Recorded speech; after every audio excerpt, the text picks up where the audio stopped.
Hello fellow Rosarians, thank you for joining me today.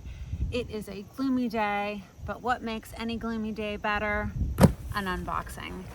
Today I'm going to be unboxing from somebody that you haven't seen before, and this is from a company called Nelson's Roses. Nelson's Roses is located in Georgia, and they specialize in roses on Fortuniana.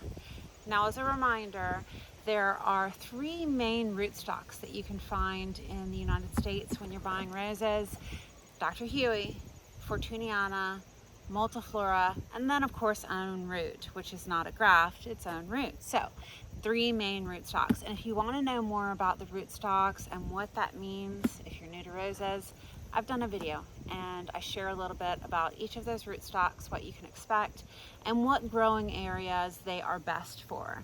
So Fortuniana is a really good rootstock for usually sandy soils, specifically kind of down in Florida, and it is a very shallow rootstock. It grows more horizontally and shallow, and it's tailored towards soils that have nematodes in it. And so having those roots grow laterally more so than, straight into the soil helps with if you're struggling with nematodes. So it has the certificate on front, which is great. It looks amazing, you guys. Wow. The only thing that would make it better is if it came with blooms. Let's go ahead and pull it out. Look at this rose. When we buy a potted rose, what do we look for? We look for the size that we bought, that it hasn't gotten too warm in shipment. We know that that's not going to happen because it's so cold. Does it have any fungus?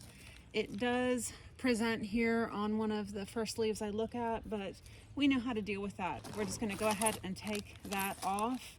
The rest of it looks great. Does it have any pest or other diseases? Not that I can see. Let's open it up. Look how amazing this looks. And what is this? Oh my gosh, you guys. It comes with its own label. I don't even think that they advertise that. So this is Josephine's Land, and what a nice little keepsake to have with your rose. Let's go ahead and look at the pot. We want to make sure that it's fully rooted to the pot. I mean, look at the size of this. This is one main trunk, and then it's got 4 branch canes off of that. And look at that. It is fully rooted to the pot. This looks so good. I'm really excited about this.